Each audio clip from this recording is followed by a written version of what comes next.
Hello, great math students. Today we're going to be doing our introductory to the measurement part of our Unit 4. We're going to be talking about volume and surface area. Volume is measuring how much is inside a 3D figure, and surface area talks about the outside. And if you look at this diagram that I have here, to cover the entire surface, you have to do the top, the front, the left, the bottom, the back, and the right. So it covers all the different faces of a 3D object. Our SOL is determining when to use surface area volume in a given situation. So looking at it, is it looking for the inside or the outside of the figure? That's basically your keywords. And then solving practical problems involving the volume and surface area of rectangular prisms and cylinders. You only have two shapes to do, so it makes it pretty simple. All right, so if you look at these two figures, back in 6th grade, you guys talked about area and perimeter. And we talked about area covered the whole inside of a figure. So the grass would have been the area. But the fence going around, if you look in the second figure, you would have a fence going all the way around. That would be the perimeter. So if perimeter in this case was around, area was inside. So very similar. What is volume? Volume is measuring how much goes inside of this 3D figure. So if you think about the volume of a fish tank, that's talking about how much water would fit inside of that fish tank. And in order to do that, you have to measure the length, the width, and then they didn't give it here, but you would have to also have the height.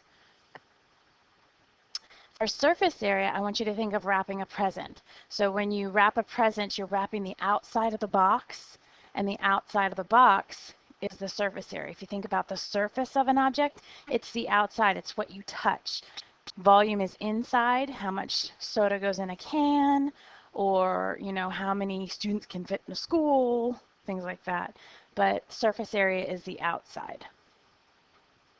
So if you pull out your notes, we're working on page 5. We're just going to go through some quick vocabulary terms. Perimeter, as I said, it measures the distance around the outside of a figure, and that's a flat figure. So you're looking at if you're given a flat piece or flat object on a flat piece of paper, that's the perimeter and area.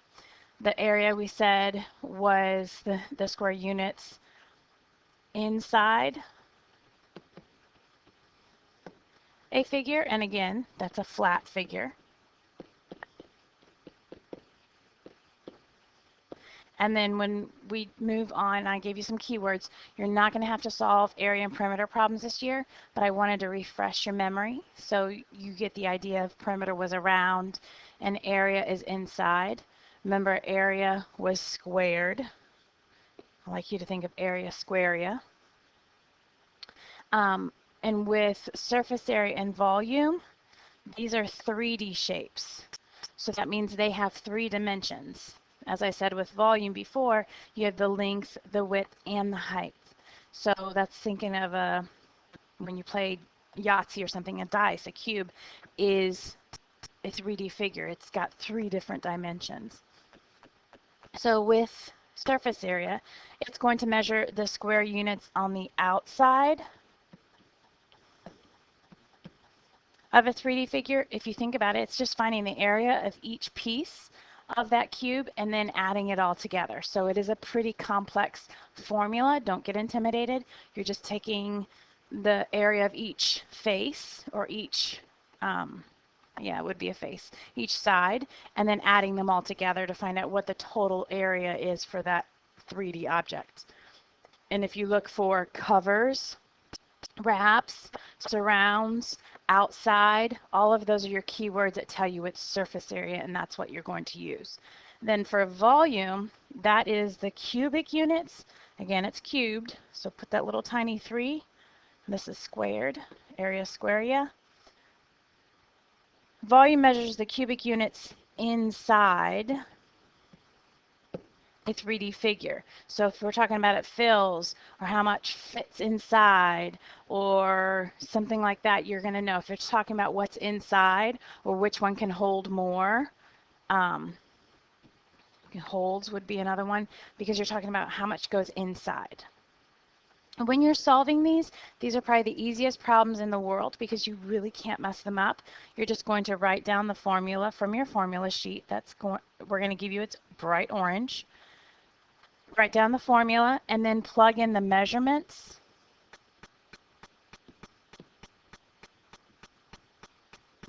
from the problem and then solve using the order of operations.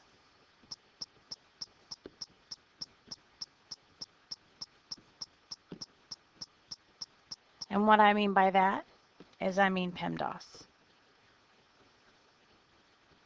Not so much when you're doing volume because it's just multiplication, but when you get to surface area, you're going to have some multiplication and some addition. You have to do that multiplication first. So that's where that comes in. All right, so if you look at the bottom of your page, we have two 3D figures. This first one is a rectangular prism.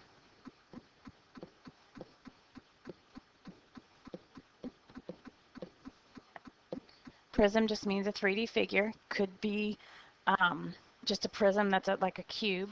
Sometimes we just call it a rectangular prism. It has 3 dimensions, as I said. The length, I always think of as the long side. This from here to here is the width. And then the height, think of how tall it is. Then this is your cylinder. You guys like to call it a can. Sorry, cylinder. And this little piece right here is called the radius, and that's huge in your formula. You have to know what the R stands for. That's the R. Sometimes they're going to give you this piece, and that's called the diameter. This is a favorite thing that they like to do in your SOL, and you need to know that the diameter is half. Oops, I got that backwards. Let me erase that. The radius is half the diameter. So, or you could just take the diameter and divide by 2 or multiply by 1/2. Or think half of the diameter is the radius. You can see that because the diameter goes all the way across the circle and the radius is only halfway.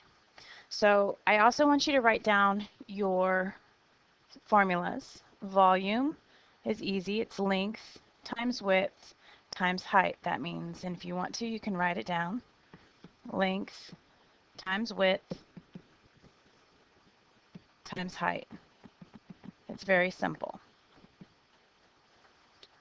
And the surface area of a rectangular prism, let me make this a little bit thinner so I can fit it all in here because it's pretty complex. Surface area is twice the length times the width plus twice the length times the height plus twice the width times the height. And this is where you're going to use order of operations.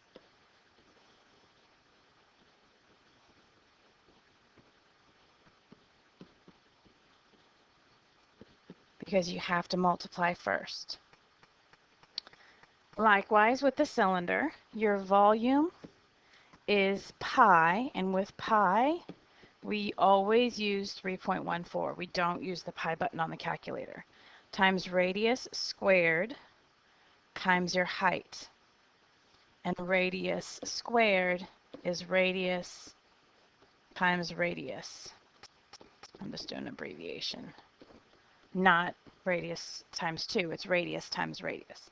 And then your surface area is 2 pi r squared. This is the area of the bases,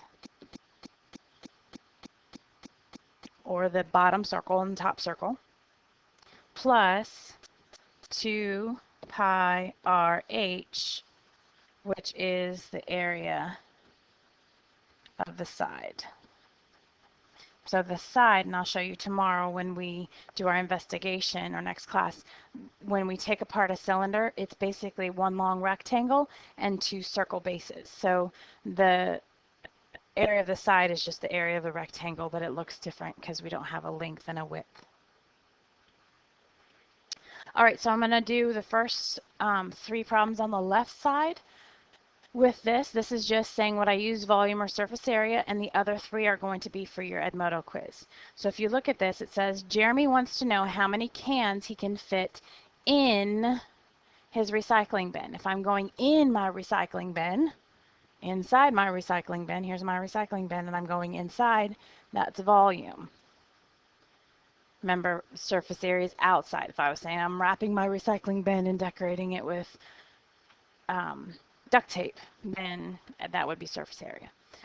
Karen is wrapping her brother's gift. How much paper will she need? If she's wrapping her brother's gift, that is on the outside. So that is surface area. It's on the surface. She's covering that surface. And the last one is how much more soup can a large can hold over a small can? Well, here's a large can and here's a small can, and we're saying how much can it hold?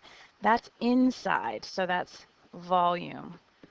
So give yourself those clues, inside, outside. That's the basic difference. Those other three, go ahead and complete them, and then you can answer them when you get to your Edmodo quiz. And these are 4 practice problems. I'm going to do 2 of them, and then I want you to do the other 2. So if we look at the first 2, I'm just going to do the ones on the left. We have a cylinder. I can see the picture here. Or if I see can, I know it's a cylinder. Jason purchased a can of Pringles, and he wants to figure out how many chips fit inside the can. That means volume. So what's the measurements of the inside of the can? If it's 12 inches tall, that's its height, and has a radius of 6.5 inches. So first step, write your formula. Pi r squared h. Plug in your measurements. 3.14 for pi times radius, which is 6.5, squared, times your height, which is 12. And you can use your calculator for this. Go ahead and type in 3.14 times 6.5, and then there's a little, most of the time on all of your calculators, there is a little squared button. You can click that and then hit times 12. And if you do that, you get 1,591.98 inches. And because this is volume, it has this little tiny 3. That means cubic inches. And with these, don't, unless we tell you to, go ahead and write the entire answer that you get. We're not going to shorten it and round at this point. Okay. The other example we have, this is obviously a rectangular prism from the box. It says box, so I know it's a rectangular prism. Joshua is decorating a box for his class project. He has to cover the outside of the box with construction paper. So if it's the outside of the box, that means it is surface area. So I can automatically go through and write surface area is twice my length times my height plus twice my length times my width plus twice my width times my height. I got those first 2 mixed up according to my formula, but it doesn't matter because commutative property says I can put them in any order and still get the right answer. Okay, now I'm going to plug in my values. So this is my length, this is my width, and this is my height.